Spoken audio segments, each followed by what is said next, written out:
Hello, welcome back to Jorbs. Scribbles notes all over the screen and talks about everything in the Slay the Spire compendium. Today I am talking about Wild Strike, an Ironclad common attack. First off, I would like to say this is a common attack which deals 12 damage for 1 energy. And there just aren't many common attacks like that. That's a lot of damage for 1 energy. Ball Lightning outperforms this, but not until like 2 turns after you play it. What else outperforms this for 1 energy? I don't know. So this is a card that deals a lot of damage, and upgraded it gets 5 more damage somehow, which is a really big number. It goes to 17 damage for 1 energy if you upgrade it. 5 damage on an upgrade for a 1 cost common attack is incredible. So this card has very large upside. This deals a lot of damage. You can think about this card like playing a strike and an anger at the same time, except it only costs you 1 card to play them. And I've talked about how anger is like a pretty solid pickup for Ironclad in Act 1 usually. So this card is like strike plus you drew an anger and it only costs you 1 card. Now the downside, because everything comes with a cost, is that you put a wound in your draw pile.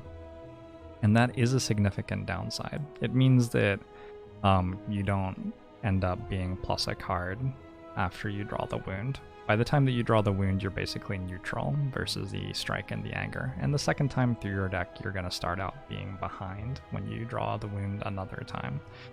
Whereas with anger, you could have just kept drawing more copies of anger. But this Wild Strike card is quite good in fights which are going to end quickly. And like Lagavulin and Gremlin Knob and Sentries a lot of the time are the sorts of fights where this card is pretty sweet. And it can even do quite alright in Act 2 against Slavers or Book of Stabbing. So keep an eye on it there as well. It'll do fine in hallway fights as well. It just deals quite a lot of damage for 1 energy. It is still a common attack. There are still going to be like uncommon and rare damage options that are significantly better than it is. And there are even other common attacks which are probably better than it in general. Like I would say Twin Strike, probably the loss of 2 damage is made up for by the fact that you don't shuffle a wound into your draw pile really. But this is pretty good. And if you need damage to get through elite fights, you should be taking Wild Strike. You shouldn't be shying away from this card just because it shuffles a wound into your draw pile. I think one thing that's important to recognize about cards like Wild Strike and other attack cards as well is that they do their thing in the fights that they're good in, and then you don't really have to expect them to do stuff the rest of the game. Like, you don't have to expect Wild Strike to continue to be a good card into the Act 2 boss fight or something. You can perhaps solve the Act 2 boss fight with other cards, and you don't need Wild Strike to be there anymore. But it's in your deck to get you through the fights where it is good. Wild Strike has actually got significant upside as well.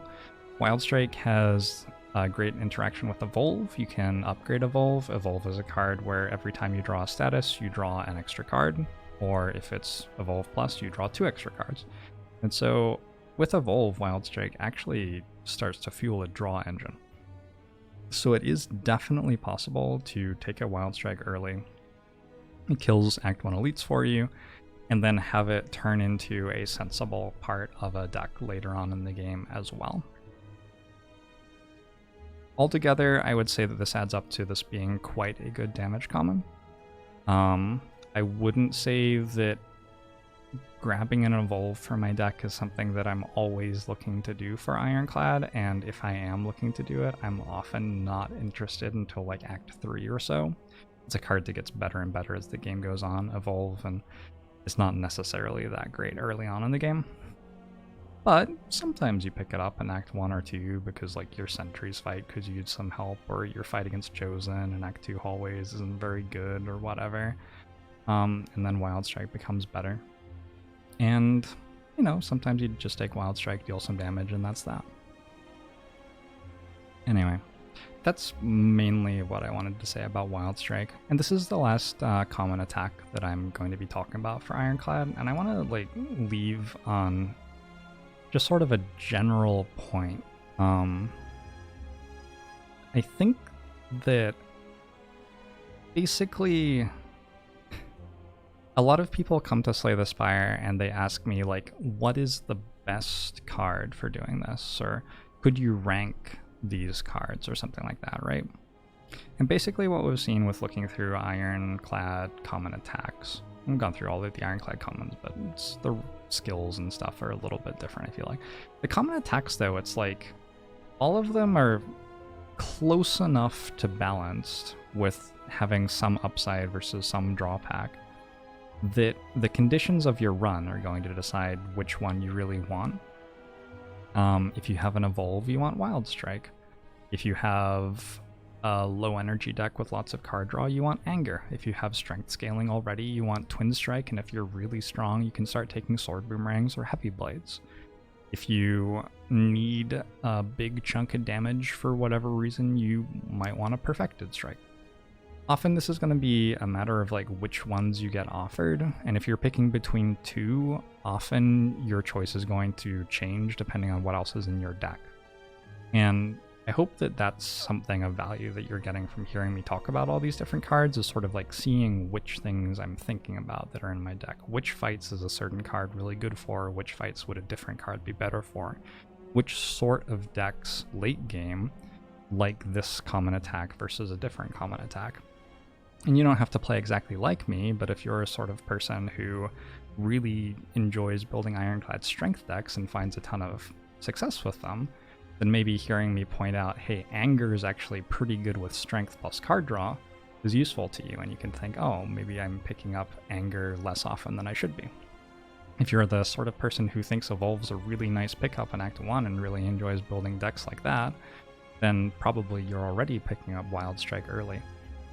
But becoming the best possible Slay the Spire player is going to be a matter of learning all of these different interactions and getting to a point where you have a very clear idea of which things are strongest to aim for later on in the game, and where are the inflection points where, okay, I picked up a Wild Strike, that means I should take an Evolve in Act 1 now, or I picked up a Sword Boomerang over a Pommel Strike because I had an Inflame.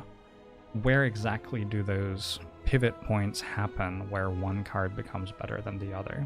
This is something that you just have to be thinking about to yourself constantly in all of your runs, as you get better or worse at different fights, and relics change evaluations, and other cards change evaluations, and which potions you have change evaluations. If you have a strength potion, you take Twin Strike over Wild Strike perhaps, when you wanted Wild Strike over Twin Strike without it. But there's no easy answer, unfortunately, in Slay the Spire, and so it's really fun, even though the common attacks are very simple cards, to look at all the different ones and just try to point out which things they're really good at and which things they're not so good at. The underlying common thread through all of them is that they all deal damage for a card draw and some energy, well, or 0 energy in Anger's case, and Wild Strike deals a lot of damage, so you're looking to kill Gremlin Knob real quick, hit it with a bash and then hit it with a Wild Strike plus, and it's gonna die pretty quickly, and that's one of the simplest strong things I would say that this card does. Alright, cool. Thanks for hanging out, and see you next time. We're up to the uncommons. See you there.